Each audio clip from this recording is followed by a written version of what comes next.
তাদেরকে আমরা আবার কমিটি বলতে ইনশাআল্লাহ। পাশাপাশি আমি একটা কথা বলতে চাই, বিগত দিনে যারা আওয়ামী লীগের দোষক ছিল, আওয়ামী লীগের সাথে নিয়ে করে রাজনীতি করেছে, তাদেরকে আগামী কমিটিতে আমরা কোনো সুযোগ দেব না।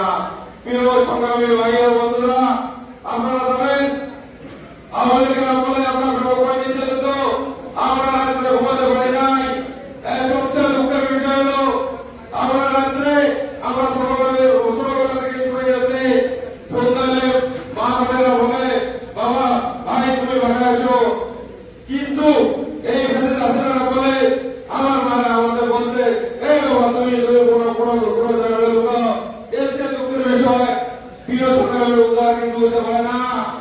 আমরা যতদিন সময় কোনো আত্মীয় স্বজন আমাদের জায়গা জানি কেন দেখা যায় নাই, ওনারা জানে এদের জায়গা দিলে বিএনপি করে এদের জায়গা দিলে আমারও অবস্থা খারাপ হবে। দুঃখের কথা কি বলবো ভাই, আমরা এখন না খাই বিভিন্ন জায়গায় কথা করছিলাম সংগ্রামী বন্ধুরা, আমরা আমার যেন ওই দূষকদের আমাদের বিএনপিদের কোনো অঙ্গ সংগঠনে যারা জায়গা না পায়। প্রিয় সংগ্রামী বন্ধুরা, আপনারা জানেন বিগত দিনে ওরা বিভিন্নভাবে বিভিন্ন সুযোগ সুবিধা নিয়ে খুব সুন্দরভাবে চলাফেরা করছে। আমরা যদি আওয়ামী লীগ পুনর্বাসন আমরা করি, সেই সংগ্রামী বন্ধুরা আমাদের দিতে হবে। এবং সেই সময় আমরা বলতে চাই উপজেলা ওয়ার্ড থেকে উপজেলার প্রধান নেতৃত্বে সবাইকে বলতে চাই কোন উপজেলা আওয়ামী লীগের দোষর আমাদের সংগঠনে যেন আসতে না পারে। বিশেষ করে বলতে চাই আপনারা যারা দুই সময় আমার সংগঠনে জড়িত ছিলেন তাদেরকে আমরা কমিটি বলতে হবে ইনশাআল্লাহ। বিশেষ পাশাপাশি আমি বলতে চাই যারা আমার উপজেলা বাকি দাবি দলের নেতৃবৃন্দ যারা তাত্ত্বিক শিল্পের সঙ্গে জড়িত আছে তাদেরকে আমি একটি কথা বলতে চাই, এটা কোনো মানে আপনার যেমন গ্রাম ভিজে গামলা কিন্তু ভুগে দেওয়া সেই সান্ত্বনা আমি কথা বলবো না। আমি একটা কথা বলবো, আপনারা সবাই একজন থাকবেন এবং আগামীতে ধানের শীতে ভোট দেবেন যাতে বিএনপি সরকার গঠন হয়।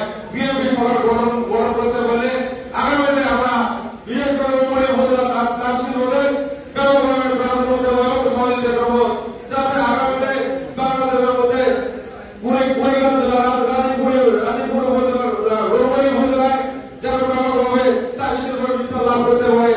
সংগ্রামী বন্ধুরা, আপনারা নির্ভর করে এই বৃষ্টির মধ্যে যে আমাদের নিজেদের কথা বলার ঘোষণা দিতে আপনারা বসেছেন, আপনাদের ব্যাপকভাবে ধন্যবাদ জানাই। পাশাপাশি আপনাদের আরো একটা ধন্যবাদ জানাই আমাদের উপজেলা দাবি দলের নেতৃবৃন্দে এখনো সবরকে হয়েছে, আমি এগুলো ব্যাপকভাবে ধন্যবাদ জানাই। পাশাপাশি আরো একটা কথা বলতে চাই, আপনারা যারা তাদের সঙ্গে আসেন বা আগামীতে থাকবেন তারা উপজেলা বিএনপির আমাদের অভিভাবক আছে যাবতীয় সমস্যার সমাধান আমাদের উপজেলা করে দেবে। আপনাদের ভয় কিছু নাই। পাশাপাশি আমরা কুড়িগ্রাম জেলা দাবি দলের নেতৃবৃন্দ আছি, আপনাদের ভয় পাওয়া কোনো বিভিন্নভাবে আমাদের স্বীকার করে যে দাবি দল কোনো অপরাধ করে না। আসলে অনেক কি বলতে চাই দাবি দলকে বাড়ি হয়ে গেছে বুঝবো সংগঠন আসলে না। দাবি দল 1980 সালে 11 ফেব্রুয়ারি বিএনপির প্রতিষ্ঠাতা জিয়া রহমান তার নিয়ে যাতে করে আমার সংগঠন। তারা যদি আমাদের দাবি দলকে যদি মনে করেন যে কোনো সংগঠন তাহলে আমি মনে করবো ওই ব্যক্তিটা কোনো বিএনপির কোনো কর্মী না।